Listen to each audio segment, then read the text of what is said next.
I wish I had better news. Unfortunately, we're going to deal with that soaking rainfall this afternoon all the way through the overnight and even lasting into the start of tomorrow morning. So if you are going to be out and about for today, to be on the safe side, make sure that you have the rain gear. Early this morning, though, dry conditions, but for our friends in western Illinois, eastern Iowa, they are dealing with a rain-snow combination and even some freezing rain and play. But as you can see, this large cluster of rain, all of that is going to be headed our way. Currently, we have dry conditions, just holding on to a mostly cloudy sky. From noon until 8 today, McHenry and DeKalb County under a winter weather advisory. This is for the potential for a little bit of ice to form, so a thin layer of ice will be possible. So if you are going to be traveling here, please be careful. More significant ice, though, is expected for eastern Iowa.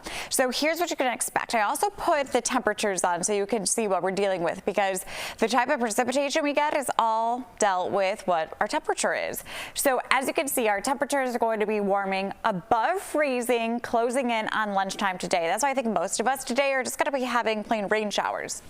But as you can see, DeKalb and McHenry, that area is going to be dealing with a little bit of a wintry mix, but it will quickly change over to rain as we go through the afternoon as well as the evening hours. Now, overnight tonight, we're going to see more widespread rain pushing in.